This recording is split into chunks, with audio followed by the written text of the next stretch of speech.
આવી નો હગે જેના ભાગ્યમાં હોય એ આયા બેહી હગે પણ રામાયણમાં એ જ તુલસીદાસજી મહારાજ બોલે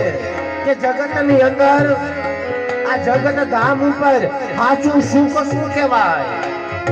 સુખ એટલે હું અને દુઃખ કોને કહેવાય સુખ દુઃખ ની વ્યાખ્યા આપી સાંભળો માનસ બોલે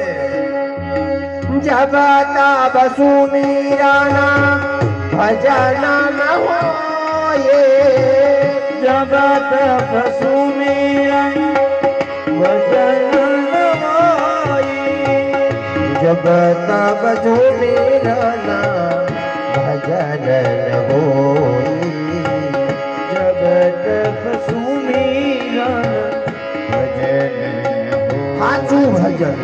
સાચું ભગવાનનું સુખ ક્યારે મળે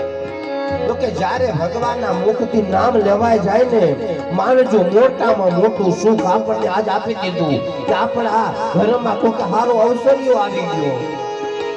તો દુઃખ કોને કહેવાય તો કે જ્યારે ભગવાનનું મનથી સ્મરણ ન થાય આપણો નાથ આપણને આખો દિવસમાં જો યાદ ન આવે ને માનજો મોટામાં મોટું આ દુઃખ ભગવાને નાખી દીધું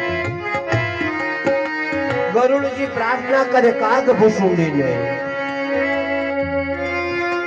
આ સુખ કોને કહેવાય દુઃખ કોને કહેવાય સંસારનો સાર કેવો છે અને કલીનો પ્રભાવ કેવો છે કલયુગની અંદર ભગવાનને કઈ રીતે ભજાય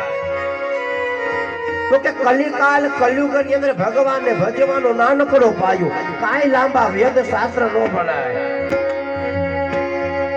કલિયુગ કે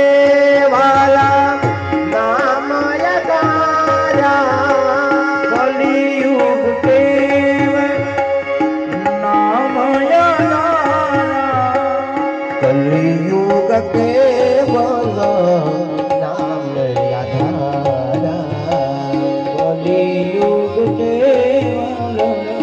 નામ યાધારા જપે જપે ભગવાન ઉતરે પા